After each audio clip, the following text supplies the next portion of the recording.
हाँ जी, तो पिछली वीडियो में तुम्हारा इतना ज़्यादा प्यार दिखाने के लिए बहुत बहुत बहुत ज़्यादा शुक्रिया। तो बिना किसी देरी के एपिसोड को शुरुआत करते हैं। एपिसोड की शुरुआत में हम देखते हैं कि कैसे फेनरिस अपने दाना समूह को उठाती है और पता चलता है कि वो दोनों रात में साथ में सोए हैं, क्योंकि उन दोनों की शादी हुई है और अब शादी हुई है तो सुहागरात तो होनी ही है, वही फेनरिस चाहती है, क्योंकि उससे तो यही मानना है कि शादी के बाद रीडिंग करना होता है। लेकिन हमारे दाना समा इतने ज़्यादा प्योर और इनोसेंट है कि वो मना कर देते हैं, क्योंकि उनकी शादी सच में थोड़ी हुई है। अब मैं बता दूं, सेक्स टोटली एक नॉर्मल चीज है, इससे डिस्गस्ट फील करना बिल्कुल गलत बात है, बट हाँ कंसेंट करने वाली चीज सही है। ओके, अब फेनरिस उसके कपड़े चेंज करने लगती है कि ये तो वो कर ही सकती है। तभी बेलिरोसा आ जाती है, जहाँ पे वो फेनरिस को बना सके कपड़े उतारते हुए देख लेती है।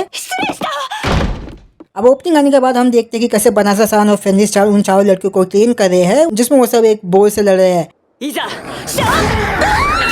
तो अगले सेगमेंट में हमें दिखाया जाता है कि कैसे उन्होंने साइको बेस को पकड़ा था, उससे उन्हें जो पैसे मिले हैं वो उन चारों लड़कियों के लिए एक कमरा दे देते हैं, जहाँ पे वो आराम से रेस्ट कर सकते हैं ट्रेनिंग करने के बाद, क्योंकि उन्हें ट्रेन करने के लिए टाइम लगेगा तो वो वहीं रह सकते हैं। जब वो लोग खाना खाने के लिए बैठते हैं तो वो देखते हैं कि कैसे फेनरिस ने रॉ मीट लगाया हुआ है और सबके लिए खाने के लिए है, लेकिन वो तो ठहरे ह्यूमंस, वो नहीं खा सकते ना रॉ मीट। इसलिए बनाजा और बेलिरोसा दोनों साथ में मिलकर मीट को ग्रिल करते हैं और अच्छा खाना बनाते हैं, जो कि फेनरिस को बहुत ज्यादा अच्छा लगता है। अब हमारे बनासा भैया इतनी बार बोल का हंट कर चुके हैं, जिससे उसका फेम इतना बढ़ चुका है कि वो पूरी सिटी में फेमस हो चुका है। इसलिए उसे ऑफर आता है कि वो हीरो के साथ काम करे और डार्क आर्मी को हराने में काम करे, जिससे कि वर्ल्ड में शांति बनाए रखे। बट बात यहाँ पे आ जाती है कि बनासा तो इस वर्ल्ड का है ही नहीं, तो उस पर कोई रीजन नहीं है यहाँ पे किसी को मारने का, इसलिए वो इस ऑफर को मना कर देता है। फेनरिस को बेलिरोसा के हाथ में बनी हुई ग्रिल मीट से जलन हो रही थी, इसलिए वो भी कुक करना सीखना चाहती है, इसलिए वो किसी से सीख रही है, जहाँ पे वो हर काम को बिगाड़ देती है। बट फिर भी उसमें वो जज्बा है कि उसे कुकिंग करना सीखना है, क्योंकि वो अपने दाना समा का दिल जीतना चाहती है। कासल में हीरो को पता चलता है कि कैसे एक बंदा बहुत सारे बोल को पकड़े जा रहा है आसानी से, सिटी में कितना पॉपुलर हो चुका है। अगर उसके साथ काम करेगा तो फिर बहुत ज्यादा फायदे में रहेगा। जब उसके गार्ड उसके पास जाते हैं तो बनाजा उसे मना कर देता है। अब बनाजा भैया अभी भी उन लड़कियों को ट्रेन कर रहे हैं, जहाँ पे उन्हें सब लोगों को अलग अलग काम दे रखा है। एक को दे रखा है खेती का काम, दूसरी को दे रखा है तीरंदाजी का, तीसरी का मैजिक प्रैक्टिस करते रहने का, जिससे वो अपनी मैजिक को ज्यादा देर तक यूज कर सके,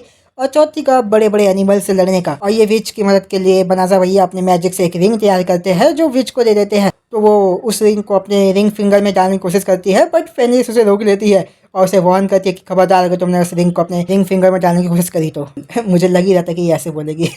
वहीं दूसरी तरफ बेलिरोसा एक कैटरपिलर से हार रही थी, बनासा को बुला रही थी अपनी मदद के लिए। वो तो बस एक नाटक था जो फेनरिस उसे पकड़ लेती है, उसे भी वार्न करती है कि तुम ज़्यादा नाटक मत करो मेरे दाना समा का अटेंशन पाने के लिए। अब रात को जब वो लोग खाना खाने के लिए बैठते हैं तो वो आज एक नई डिश खाते हैं जो फेनरिस ने बनाई थी, जहाँ पे वो बताती है कि कैसे उसने 1 महीने तक कुकिंग सीखी है, सिर्फ और सिर्फ दाना समा के दिल जीतने के लिए।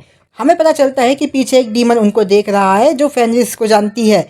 वो सोच में है कि कैसे सबसे ज़्यादा स्ट्रॉन्गेस्ट फीमेल वॉरियर यहाँ पे ह्यूमंस के साथ क्या कर रही है, और वही क्वेश्चन फेनरिस भी जानना चाहती है कि वो यहाँ क्या कर रही है। अब वो उसके पीछे आ चुकी है। वो अंदर आती है और उसकी खातिरदारी करी जाती है चाय के साथ, और फेनरिस उससे पूछती है कि वो यहाँ क्या कर रही है, कहीं डार्क वन ने तो उसे यहाँ नहीं भेजा है। लुमिनस बताती है कि वो तो यहाँ बस ऐसे ही चेक करने के लिए आई थी कि उसके आर्मी के साथ क्या हुआ, तो उसे तुम दिख गई, वो तुम पर नजर रख रही है। फेनरिस उसे सच बताती है कि कैसे उसने एक इंसान से शादी कर ली है और अब वो वही रहेगी उसके साथ हमेशा के लिए। बनासा ये भी बताता है कि उसे यहाँ पे कोई बीस इसलिए नहीं मिलेगा कि उसने ही प्योरिफिकेशन स्पेल को यूज करा है। इससे बनासा भैया को पता चलता है लुमिनस से कि उसने फेनरिस के भाई को मार दिया था उस प्योरिफिकेशन स्पेल में। लेकिन फेनरिस को उससे कोई दुख भुख नहीं होता है, क्योंकि उसे पता है कि उसके भाई इतना ज्यादा ताकतवर था कि उसे कोई फर्क नहीं पड़ेगा अगर उस बंदे से मारा है जिसने प्योरिफिकेशन स्पेल को यूज करा है। ये उसके लिए गर्व की बात रहेगी। फेनरिस एक और बात को क्लियर करती है कि कैसे वो बनासा के प्यार में है और उसकी फीलिंग कभी भी चेंज नहीं होने देगी। अब ये बात उन चारों लड़कियों को भी पता चल जाती है कि रिस ही वो लुपाइन है जिसने उसके पे अटैक करा था। अब लुमिनस बनासा को चैलेंज करती है क्योंकि वो उसके स्टैट्स को नहीं पढ़ पा रही है, और ये बात इसीलिए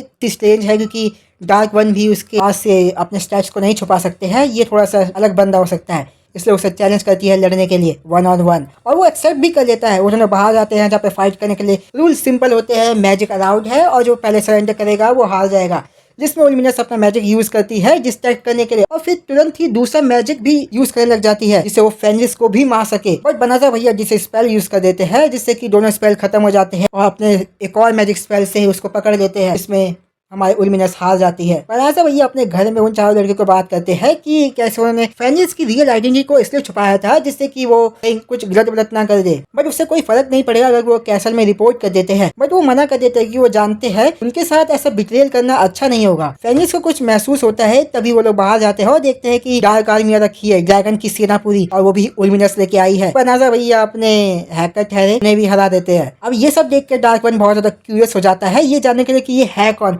इसके पास इतनी सारी ताकत आई कैसे। तो वो ये तय करता है कि वो खुद जाएगा।